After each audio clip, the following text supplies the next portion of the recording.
This is good morning. This is a great day.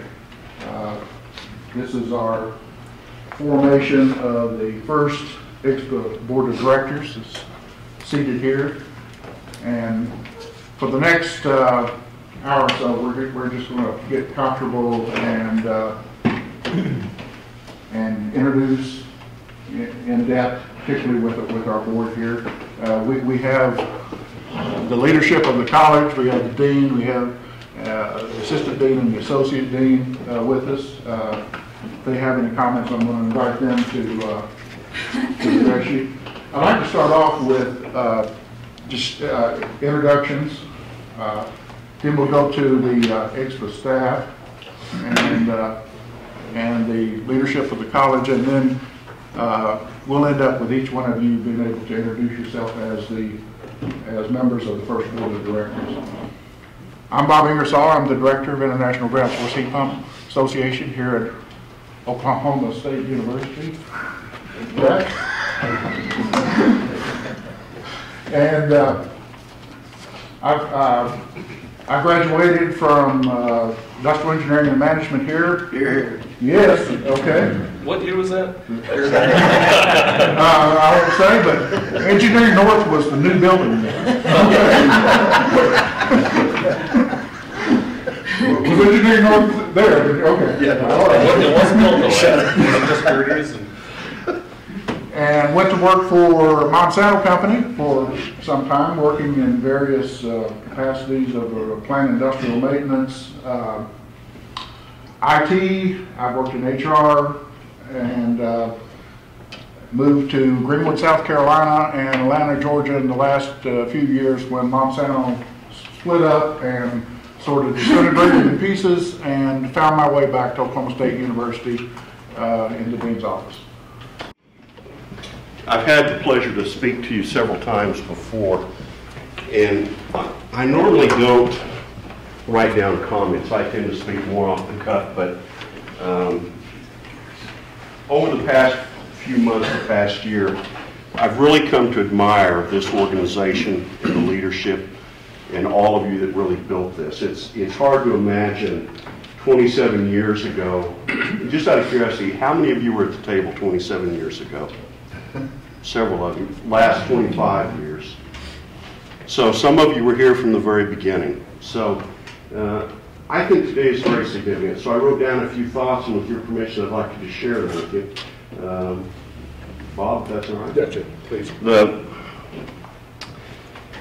As I said, I've enjoyed several opportunities in the last 18 months to visit with you and be part of the discussions during IGSHPA 2.0. As I was considering what to share with you this morning, I kept coming back to the significance of the meeting today. Certainly today's convening of the first IGSHPA Board of Directors is as important as the culmination of 12 months of very hard work by many of you in this room. Many of you were at the meeting in Tulsa and have been working on that since with the leadership of Jack and the advisory council.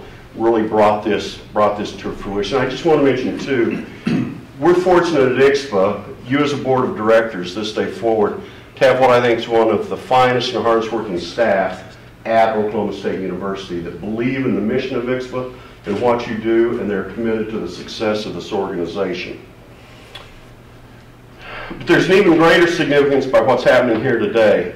With this board of directors, with all of you together, for the first time in the 27-year history of the organization, the membership have elected a board of directors that is responsible for the vision and the future of this organization. Beginning today, IGSHPA truly becomes a member-led and member-driven organization. And I find it very gratifying and actually inspirational that some of you that were here at the very beginning are here to be part of this also.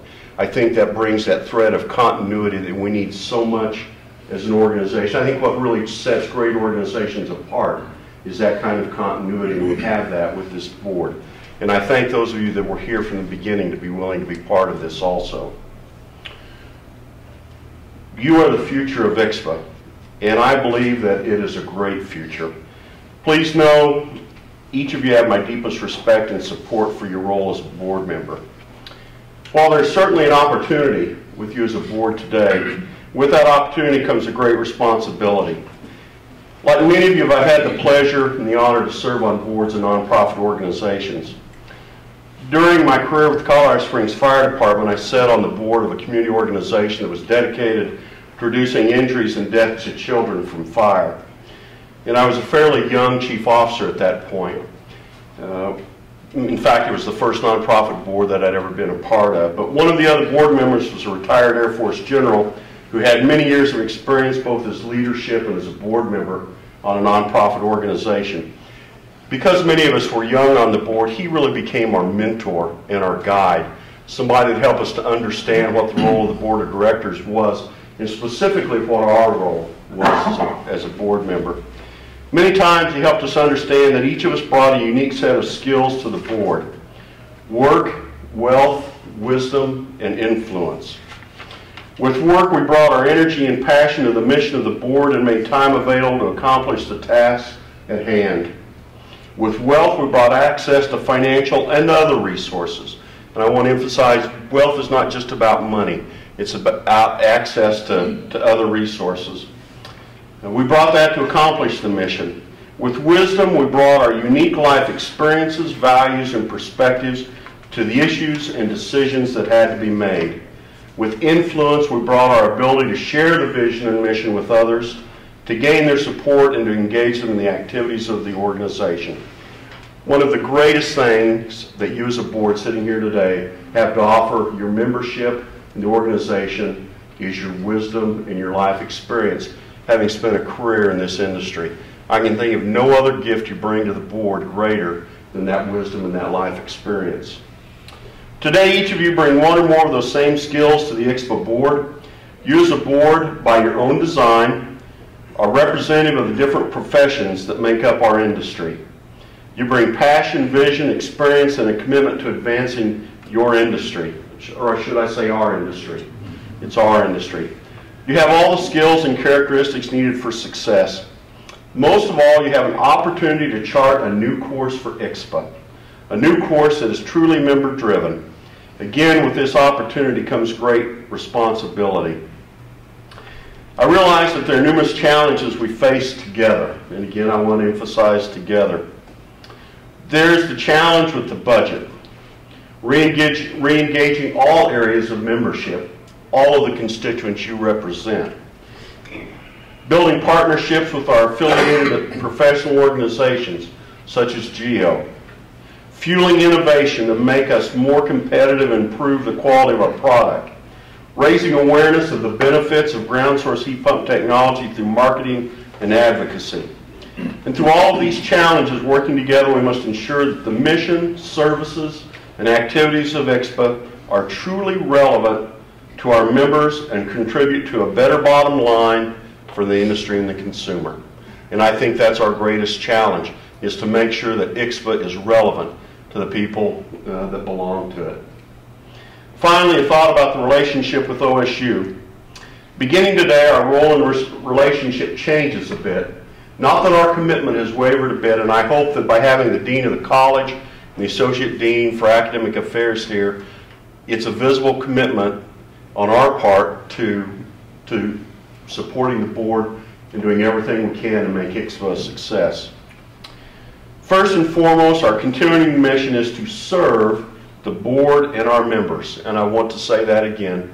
First and foremost, our mission is to serve you as the board and the membership that you serve. While you're on the board charting the course and creating a vision, our team is making sure the engines are turning and the coffee's hot. Through research, that's kind of a connection with Star Trek. So you're the Captain Kirk. You're Captain Kirk on the bridge. We're Scotty in the engine room, giving you all we've got. Or I guess Picard and Geordi, for those of you that maybe are a little younger. Don't get him going, please. Pretty soon we're going to be warping.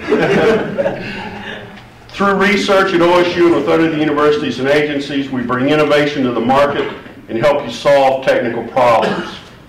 Through our scholarship mission, we prepare new engineers and engineering technologists who are able to apply that technology. Dr. Dan Fisher is on this board, and that's a sign of our commitment to research and scholarship, to engaging you with that to support the growth and innovation of the industry. Through outreach, we train and educate practitioners, create awareness, and we are advocates on behalf of the industry. And that's what Bob and his staff is here to do. Our commitment to you in the industry could not be greater today. It's as great as it's been in 27 years, and we look forward to an even stronger relationship with you in the months ahead. In closing, I'm reminded of the work of a group of men some 239 years ago. That year, a group of men who had the courage to see a different vision for a nation drafted and signed the Declaration of Independence. While July 4, 1776 is certainly what we celebrate as the birth of the nation, we generally tend to forget that the real work of creating a nation had just begun. It would be another 9 years before the colonies became a nation. You two are a group with the courage to see a new vision for IGSHPA. I'm confident that you too will be successful in making this vision a reality. For our founding fathers, the real work began on July 5th, 1776. So too does your real work begin today. And the reason that I make that comment is that we've talked a great deal about the importance of today and getting to here. And I just want to remind all of us, both staff and board, that the real work begins today. The real challenge begins today with this board, with creating that vision, and with the staff making it a reality. I applaud your commitment to IGSHPA and your profession. I believe in your mission and the work you're doing, and you have the support of Dean Tucholsky, Dean Singh, myself, and all of our staff. We remain proud to be the home of IGSHPA, and again, my best to you. And my final thing that I would share with you is thank you for your willingness to step forward and be leaders. That's a rare thing these days, and there's not enough of it, unfortunately. So I applaud your willingness to step up and to lead and to bring IGSHPA, a new IGSHPA, into reality. Bob, thank you.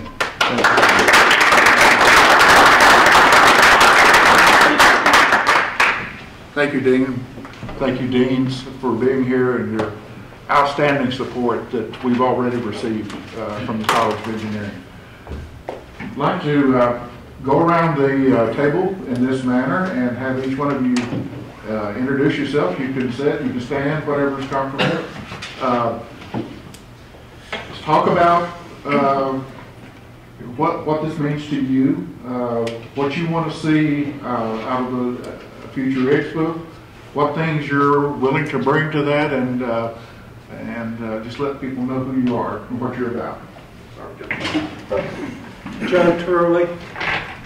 I've been primarily the last 30 years involved in the commercial mechanical contracting industry.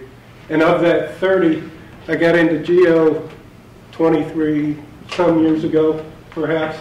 And I got into it because of an interest, but largely because I just happened to get invited to a talk at Water Furnace of Ohio years ago. It was being given by Jim Bose. And I sat there, and this guy got up there, and the first thing out of his mouth was, you don't want to have gas in your stomach. Why the heck would you want it in your house? I thought about it, but I just bought this house, and it was fired on propane. And anyway, 3 months later, I had geo in my house, and it went from there. We started doing it commercially and such. And my point here is, whether he knew it or not, Jim Bose became a mentor to me. I had the incredible honor, I never would have believed maybe 12, 14 years later, I was on the advisory council and got to play a role there, and Jim Bose became a literal mentor. But back in the early days, and a lot of you guys I see here, Garen Eubank has been a mentor, Marvin Smith's been a mentor, Larry Eidelman, a lot of you sitting around this table I really looked up to from the early days, and you'll recall those conferences like Hershey, Pennsylvania. We'd be there, and as somebody new to the industry, your father, Phil Albertson, you're seeing these people that are godlike to you. They created the industry, and you can walk up to them, ask them the dumbest question in the world, they take the time to talk to you.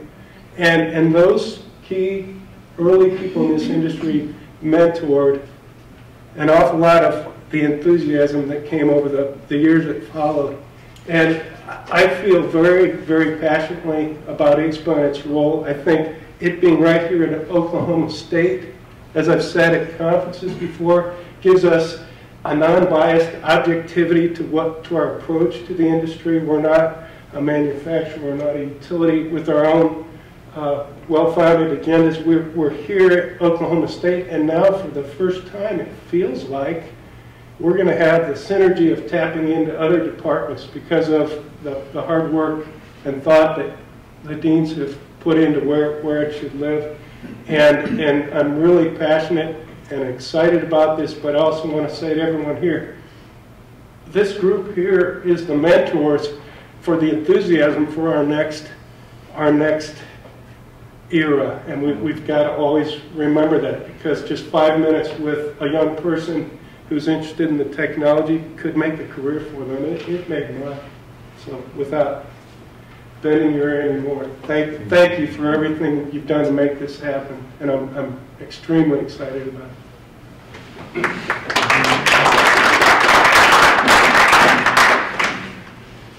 I can't follow that.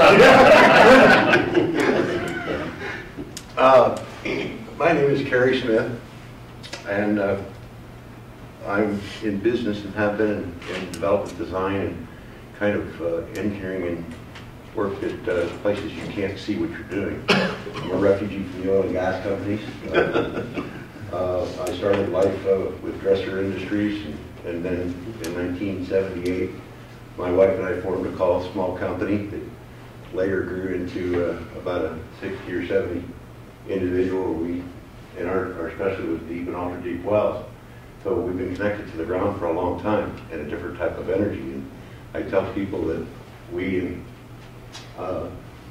it sounds geothermal. We're in the energy business. We're not in the ground energy business. We're in the energy business, and we're here to turn around and help develop the market, develop what we can to promote the technology, to turn around and come back and say, look, this is a better way, and maybe through all of our work, leave a legacy that means cleaner air, cool, cleaner cities, cool.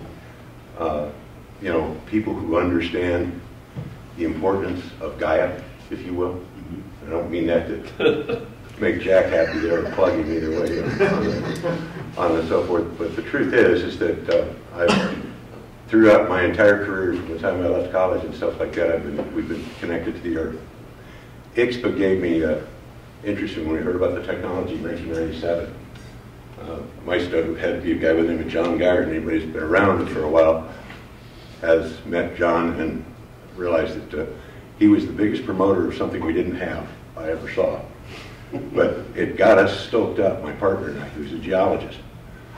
And we came along, and I guess the things that we went to and Terry Crawford, one of your best trainers, one of our most prolific trainers, along with Ed and so forth, taught us, and he actually worked for us. We hired him away from some people, but we looked at what he was doing and the technology, and it was so cool that we were able to turn around and do this. Somebody said that, you know, after coming out of high temperature geothermal, which is part of what we did, somebody said, I'm going to cool with geothermal. I said, I'm nuts. You know, there's no way. And we went to one of the conferences, the geo conferences out on the West Coast, and we're talking about the high temperature geo guys. Sat down with John, and we walked away from that meeting saying, this is cool. We really have to do this. This is something we can turn on. And at the time, the oil and gas industry had gone down. We were kind of struggling along in production, but you know, we were took probably 20,000 barrels a day into the refineries. You know, and as we go through that at $9 a barrel. So you know, we came in and at the point where it was really tough. Our first trip was in here to a training session to train the trainers, because we just, my partner and I just figured that that's how we spread this technology. We had to have people who were trained in it. We understood it. Believe it or not, we actually did fusion joining before I came into IGSHPA. But to meet some of the experts and the people, and almost immediately I felt at home. And I felt that this is a group. I remember Dr. Smith spent hours with me over the lab talking to him. about how he was doing it, what he was doing, why he was doing it, what was the next step we were going to take, you know, and then watching the progression. So what happened was I made some friends that have become technically longtime friends, you know, got to know Jeff. This guy right here, he and I had a conversation, and instantly, I think, kind of bonded on that as we went along. So I always, as we were stuck out in the middle of nowhere in the West, and literally in the middle of nowhere, there was no market. We had to make our market. We had to do it. I called in here and I talked to Dr. Spittler, at that time who wasn't even Dr. Spittler. He was working on his PhD at that time, starting with stuff, Larry Idle, the people that you mentioned and stuff that I turned around, and I think that this was what built my business, was the support this organization gave us. And I can't see any better way to serve that is to give back. One of the things we've done. I will say that we tend to go out and play on the cutting edge with what we do and how we do it and how we track it, control it, whatever have you. Guy over here had some faith in us at one point in time, and I can remember talking to him more than once about how to do something, and then we'd take it out, we'd try it, then we'd make it bigger. And it was just that core place. It was always home, was at IGSHPA. This is where the research was. This is where the people who knew what they were doing were. You could always have somebody to bounce it off, or somebody say, well, that's a really stupid idea. Why do you want to do that? You know, so, well, here's what I want to accomplish, and we would work it out. So, at that said, I am just proud, I'm pleased, and thankful to be on the help of the start of IGSHPA 2.0.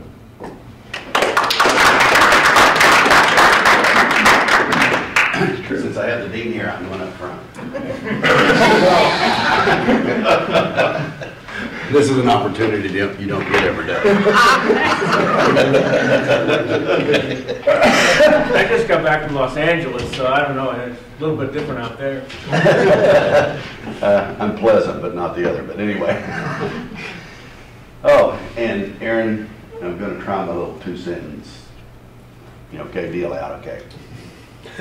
Guys, we're in an industry and we use 20 quadrillion BTUs of energy to heat and cool homes and commercial buildings in the United States. Now, can somebody tell me how many 20 quadrillion BTUs is? It's a lot. It's a lot. It's bigger than a pile. We have our hands around the biggest energy usage in the United States. And we need to understand how important that is and what we can do to help people use that properly. You know, somebody talked about, the emissions and sustainability and what we're going to do for the future. The future is changing. It's changing around us today. If you don't believe it, ask Jeremy on what's happening in the electric utility industry. You're getting hammered with storage, distributed energy, all these things, right? Yeah.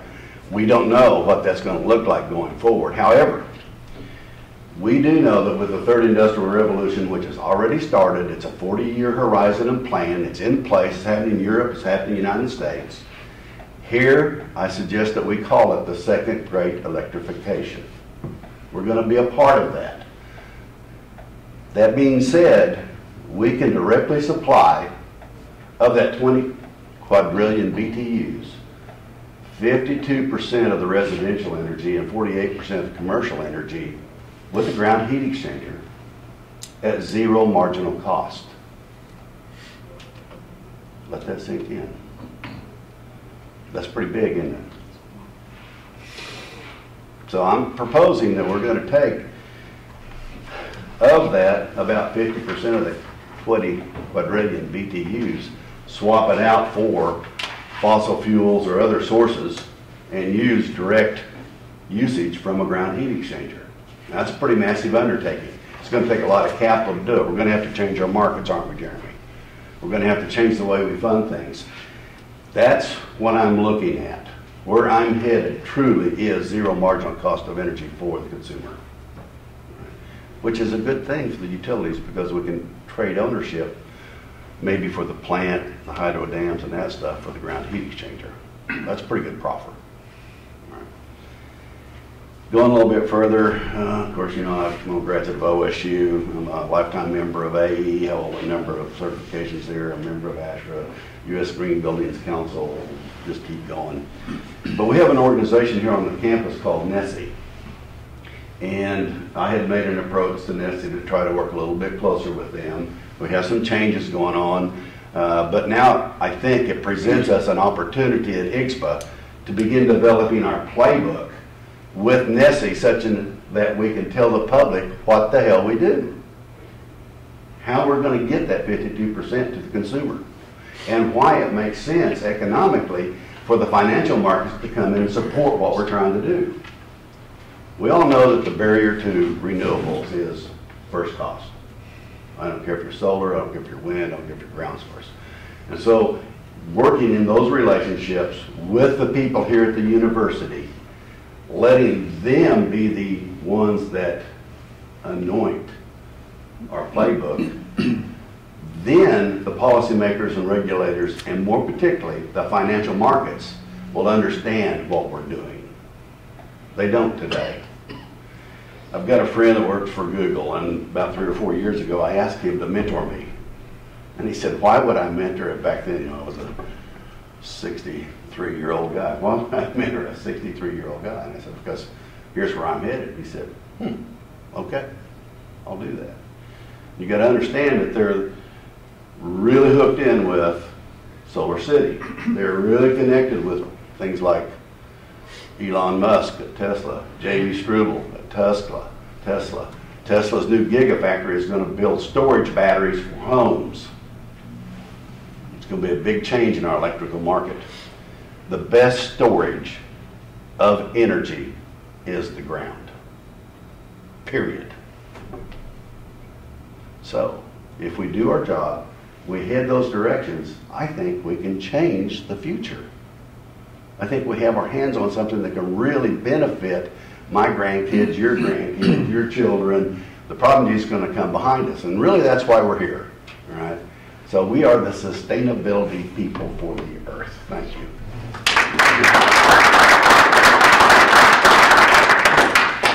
Should I wait till you sit down, or should I start? I don't care. I promise I'll be a little shorter than Garen. Pretty much, we all have had the same mentors. Yeah. And I'm going to add one to that mentor. I'm going to add John Turley. John's going to say, I never mentored anything. Well, was it 4 years ago or was it 5 years ago that you wrote a new look at IGSHPA? I renamed that the Turley Manifesto. And we all share that same goal and view. And that's the wonderful part about this, that we finally got to the point that we're going to move forward. We got the action steps. I feel sorry for the people sitting at this small circle because it's all going to fall on our shoulders to make sure it works.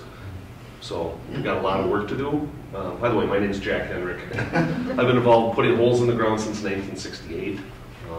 That's kind of my expertise, although I know a little bit about heat exchange and measurements. But we have a wonderful group of people. I think we all know each other very well. You know, a few of us had other commitments last night, but the rest of us got together for dinner last night, and it's like we were a family reunion. It was just a wonderful time. We're all on the same page, knowing what needs to be done and willing to take our proportional share of the work to get it done, and I'm excited about the future. But it took a little like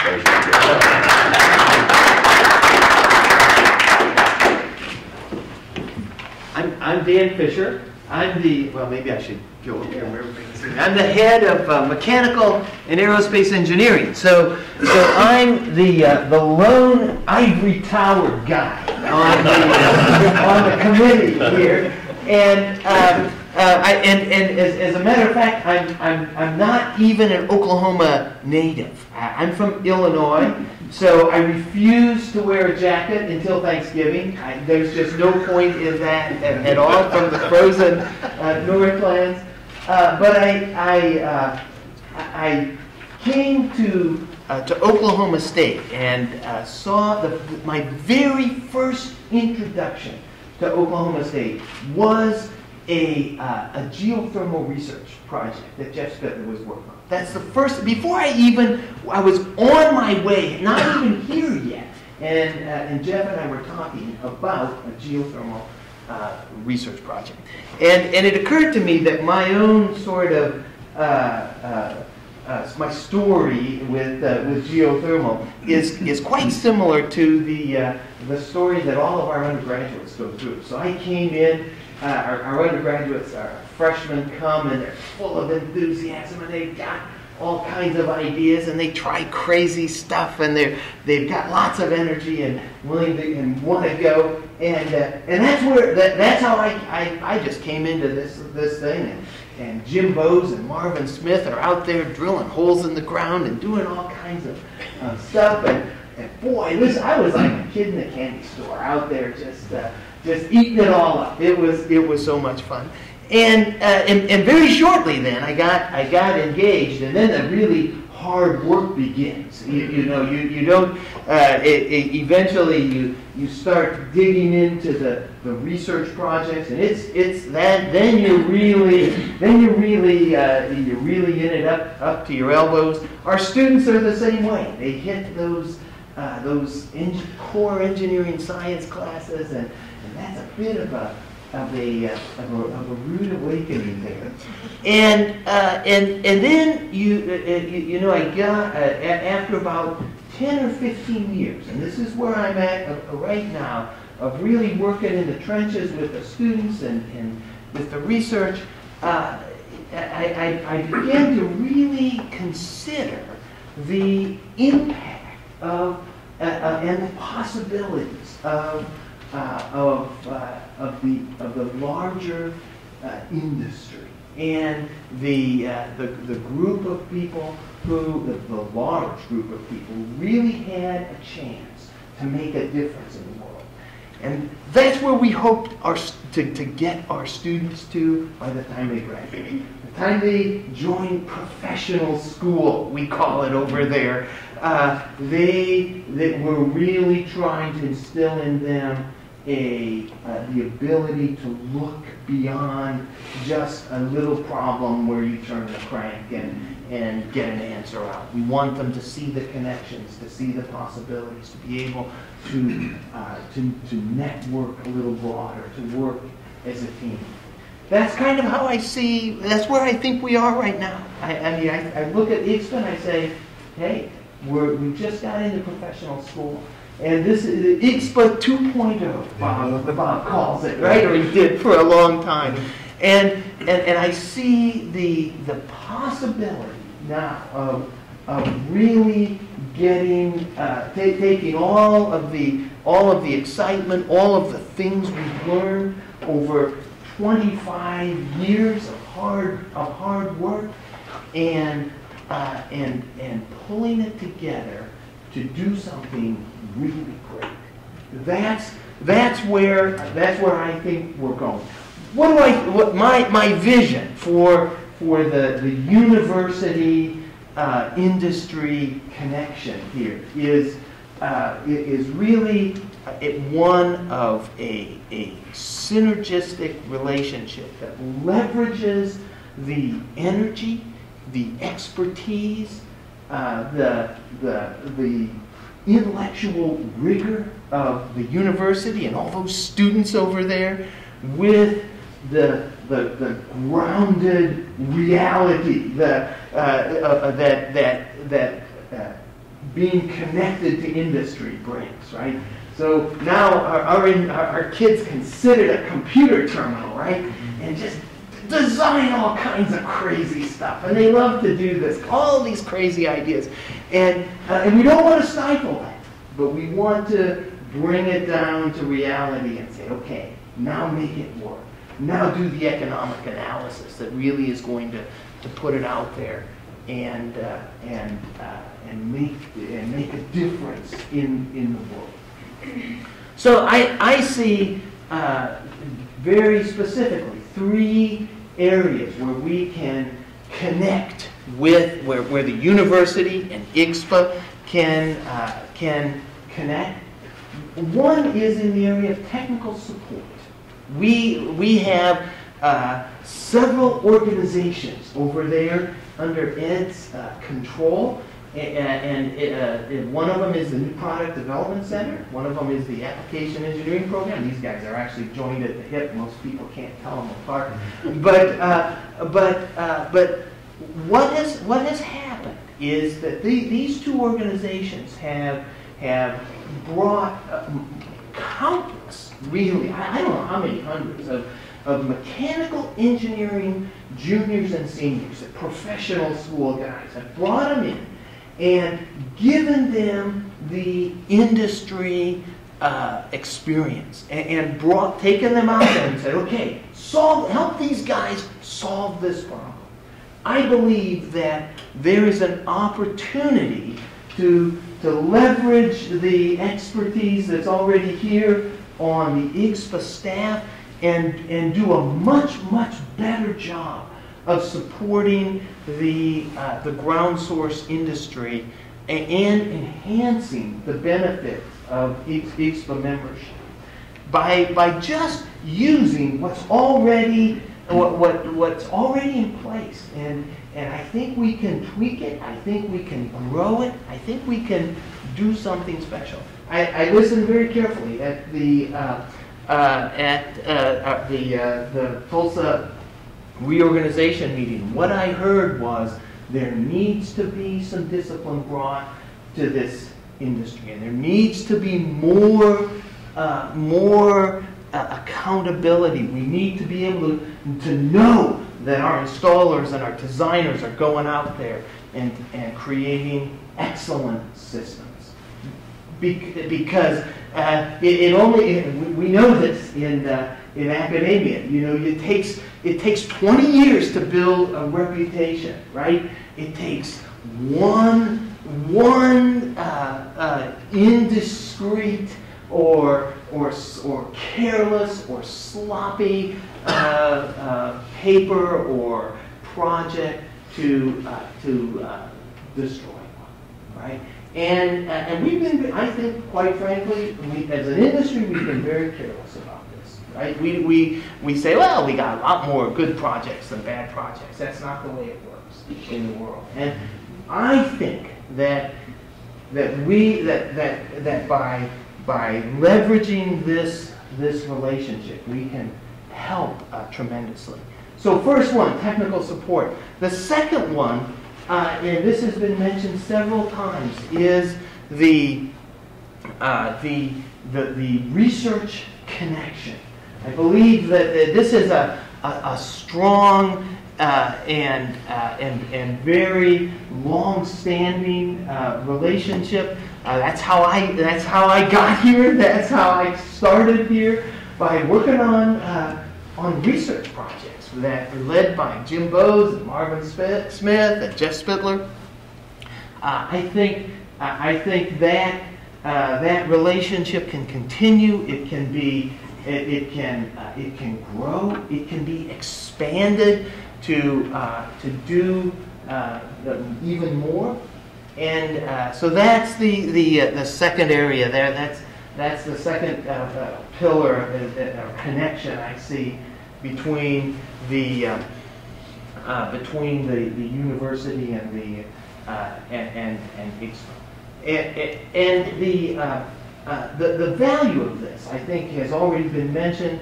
The research that goes on over there really is impartial. You guys won't always like to hear the answers that come out of it, but you're going to hear the truth anyway, as close as you know, and that's a good thing. And what that does is it does, in fact, give the industry credibility. When those papers, those peer-reviewed journal papers go out there, those conference proceedings, the conference talks go out there, that's credibility for the industry. So research and credibility, I think, go right together. The third thing, so technical support, research, and innovation. And the third one, I think, is really what I would call product support and validation for our membership. So all the good ideas don't come out of the university. The good ideas, most of them, come from you guys. You guys are out there drilling a hole in the ground saying there's got to be a better way to do this, you know, or you're trying to put in design a new heat pump. The good ideas come from industry. We are there to be partners with you in these good in developing these ideas. And there's opportunities to do this through SBIRs, through OCAST in our own state here of Oklahoma, and also just to give you a hand and provide some the facilities that are needed to do maybe just the testing. Maybe it's not a full-blown research project, but just to do the testing to get these the work done here. So I see great possibilities. I see a lot of potential. I'm very excited to be part of the effort here, and look forward to working with all of you.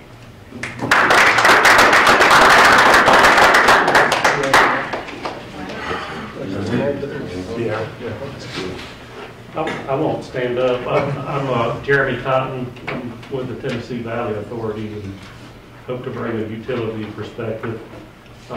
Very new to the group, privileged to be a part of an organization that was pioneered by many of you guys, and hope to be part of that history that you talked about. So I appreciate the opportunity and the privilege. What do you manage for TVA? What's that? What do you manage for TVA? I designed the first energy efficiency program for TVA for the commercial and industrial market segment back in 2008, and have been running that program since that time. Before that, I promoted geothermal. And actually have it in my home and have gone all across the valley promoting it to boards of schools and city governments. And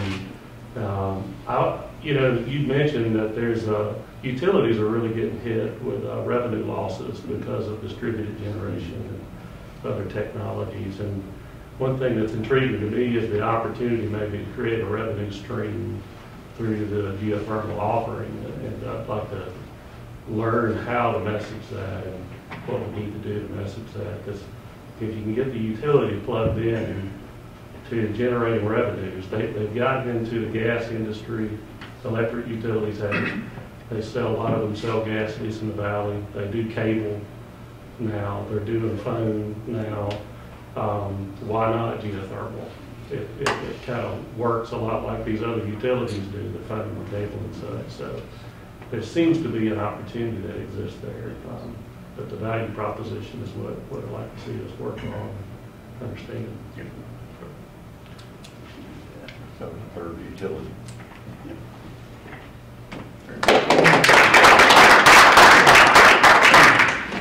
My name is Michael Albertson. I'm the Senior Vice President at Water Furnace, and my claim to fame is I've known Miss Cindy for 50 some odd years. We lived together in Prairie, Oklahoma, just down the road. I put my first, not all by myself because I was just kind of a pup back then, but put my first ground loop in 1979. And our astute trainer is going to roll over and whenever I say this, but it's polybutylene pipe. It was 2-inch PB. It was a 6-foot trench dug with the perfect trench dug by a ditch witch. And it was just one big loop. And we ended up putting that polybutylene 2-inch pipe together with bar fittings, hose clamps, and 2 stainless steel hose clamps on each side of the bar fitting. So that was state of the art back then. So I have not lived in a home that has not had a geothermal heat pump system in it since 1979. And it's been a kick growing up, literally, in this industry that we all, love and we all have a passion for. I mentioned earlier my dad's a ditch witch. At one time, our family reunions, we were kind of talking about it this morning, were a little interesting because my father was a ditch witch. My brother was at Water Furnace. I went on board at Climate Master in 1985 and started their geo divisions. And then my older sister was working at FHP doing some international market programs. And my younger sister was at the National Electric Cooperative Association starting their geothermal outreach program. So our family reunion was kind of like an IGSHPA conference. So we'd be sitting around the table and Dad would ask something and I'm going, I can't answer that. Well, why not? And I got my competitor sitting here and he goes, Mom, 4'9" over. Oh, we're all family. No. You don't get it. But it's been quite a ride. I've been so blessed being in this industry. I'm not going to say I've been there, I've done it all. I've gotten to share some, professional and personal experiences with a lot of folks in this room over a few decades. And, to the extent of selling, designing, and installing geothermal heat pumps in over 27 different countries. Anything from 1 degree, and people will ask the questions. You guys, in your training school, where will these things work? I'm from southern Maine. Is it going to work there? Well, we've got systems installed 1 degree off the equator to 117 miles north of the Arctic Circle. It's a horizontal loop in the Arctic Circle that is buried in permafrost. Do the math, understand the physics, train it, install it, and don't over-design it. One thing I learned from class I had with Dr. Bose many years ago, it's the one quote I remember him saying. No, I'm just kidding. He said, it's so important. He says, we've got to get this designed right. He said, so many engineers and so many contractors are out there putting loops in that cost so much more than they should really cost. And he said, they're measuring it with a micrometer, they're marking it with chalk, and they're cutting it with a torch. And to cover their butts. And seriously, you see it, whenever you review plans day in, day out. And so I think the design side of things, IGSHPA, I was working with Oklahoma State before there was an IGSHPA. I spent a lot of weekends and afternoons and nights and, all-nighters out at what used to be the fire safety training program where they had that funky little doghouse thing with the solar panels on top of it.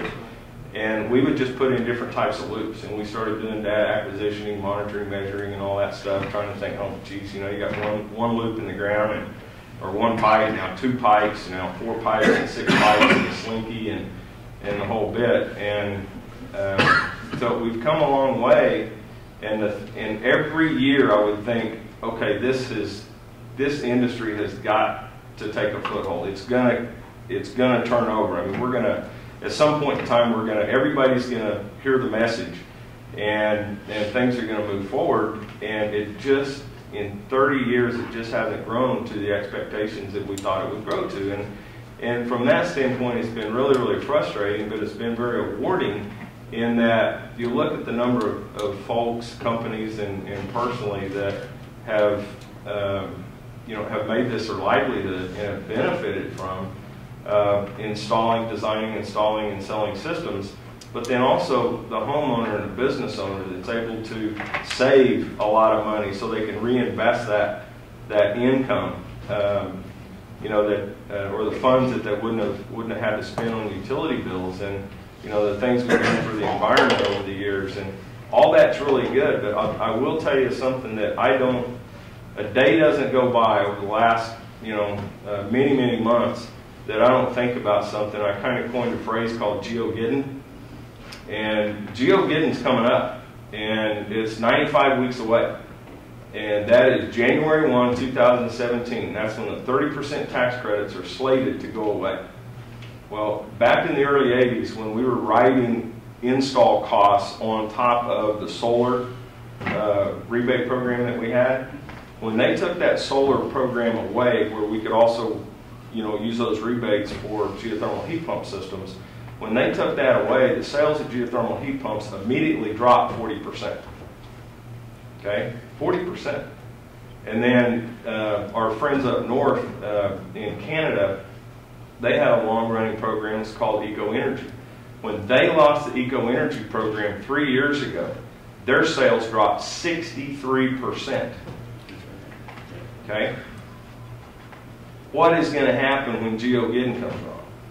You know, it's going to impact directly businesses. It's going to impact, you know, the contractors installing the systems, the loops, the mechanical guys, the manufacturers. And I think as everybody around this table has proven that they have high interest of being a good steward of the industry, we also owe it to the industry to make sure that you know, we do the right things to make sure that that impact is not as severe as we believe it could be.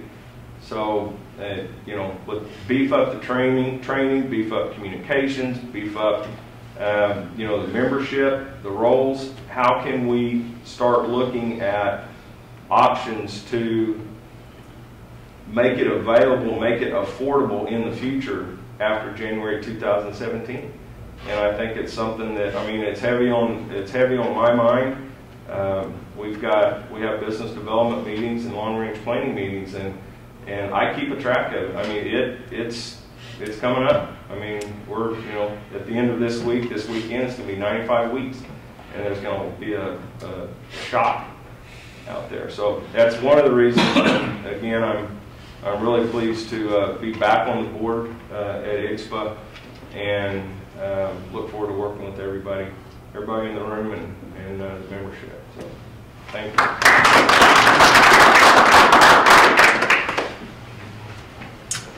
Good morning. I'm Don Penn. I'm the president of two different engineering firms out of the Dallas-Fort Worth area.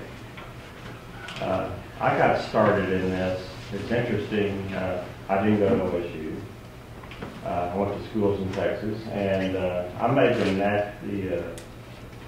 the natural academic transition in my senior year in accounting to engineering. Everybody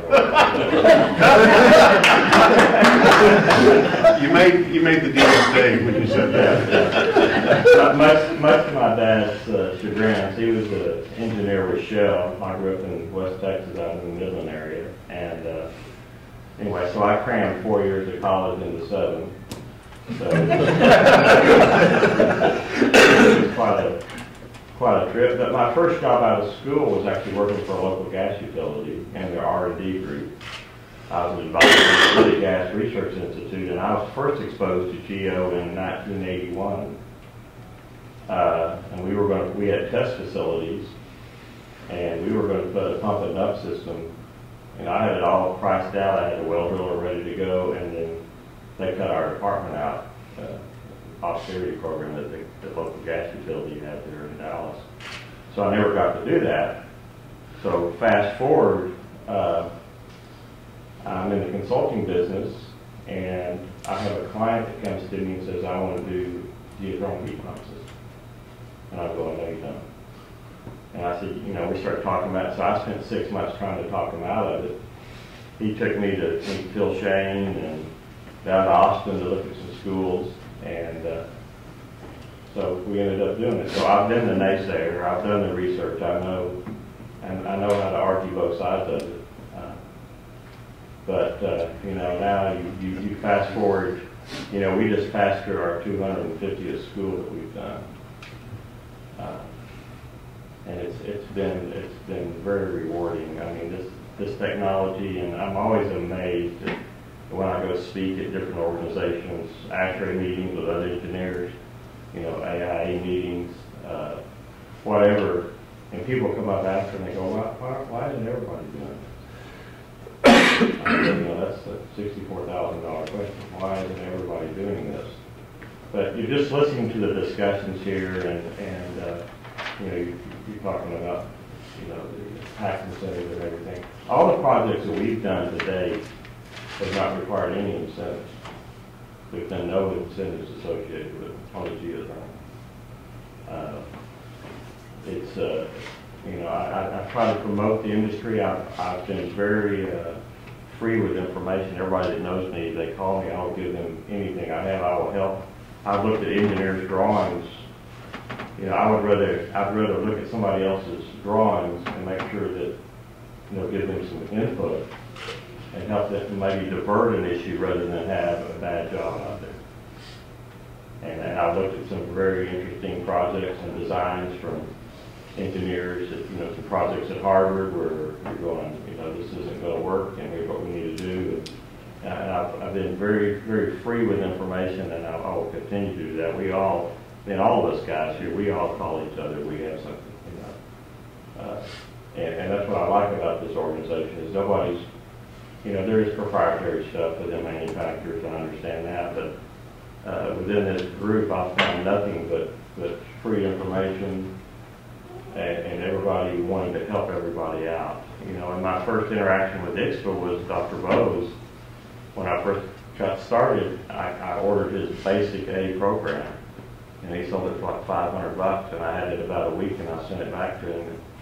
He called me, he said, "What's wrong with it?" I said, "Well, this isn't any good. I can't use this for what I'm doing." And he said, "What are you doing?" So I've got 20 schools I've got to do over the next 3 years for this client. And he said, "Well," and he gave me some information where to look, and he said, "Well, you need to join, he said, you need to get involved with this group." So about 6 months later, here comes, and it was Con Abney and Jack Vienna and Aaron Ellis are sitting in my office trying to get me into IGSHPA and get, so that's how I got started. But I'm just excited because, we've been very fortunate in the Dallas area because we've never really marketed it, the geothermal systems. It's just kind of come to us. We started doing one school district, and then they all start talking in that community. So we've kind of evolved out. I always got, when I go to IGSHPA and stuff, they say, "Well, you're the school guy. You're the school guy." We do a lot of schools. We do other things. Lady Bird Johnson, the Net Zero School in Texas, it was one of our projects, and I got a call on the way up here. It looks like we've got another middle school, a zero energy building to do for Denton ISD, as well as we're building our own zero energy office building. We're just in the throes of that right now. But I always tell people, when you cut to the chase, kind of like Garen is saying, when you cut to the chase, if you want to get to zero energy, if you want to get to lead high performance, 3/4 of the buildings that reach those or achieve those goals have geothermal in them. And it's been very rewarding. I fought it tooth and nail at first, but I fully embrace it now, and I look forward to this thing taking off. And I'm seeing more and more activity. I'm getting calls from different parts of the country.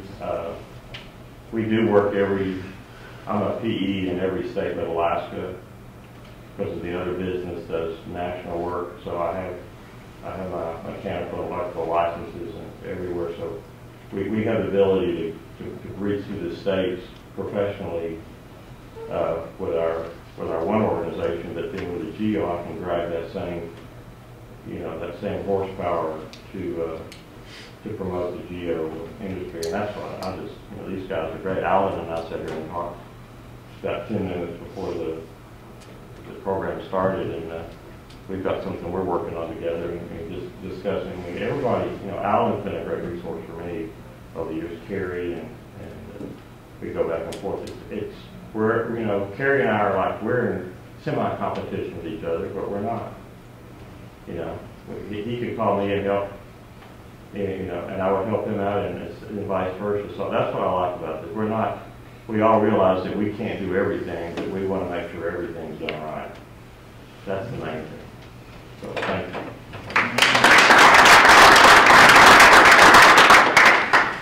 Well, most everybody here knows me, one way or the other, good or bad.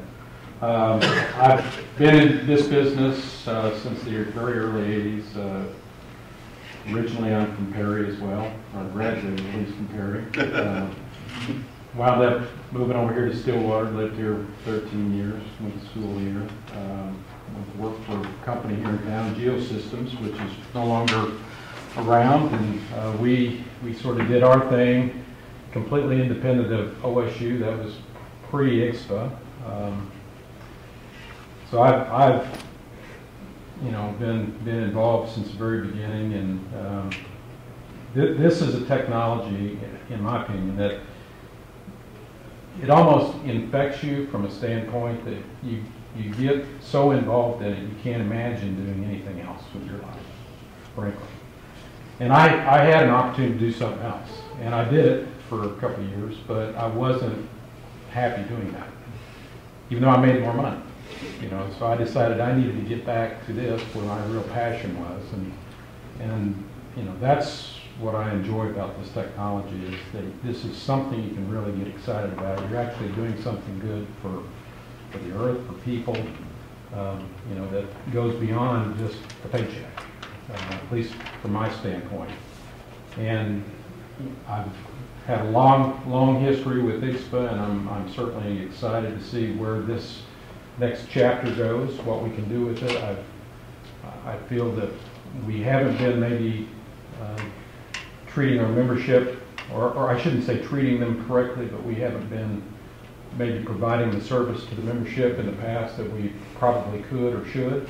And certainly I look forward to working towards getting that in a better position where members feel that there's some value here, that they want to be part of this organization.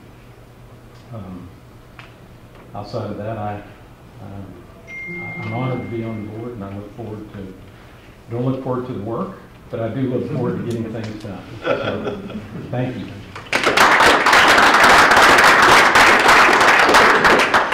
Thank you all. We are going to take some pictures. If I can impose upon everyone in this room. Everyone in this room, in some form or fashion. Aaron has it laid out what the groupings are going to be. It's going to be against this wall. If we need to take like a 5-minute break and then come back, and will you direct us as to the pictures? 5 minutes. Okay.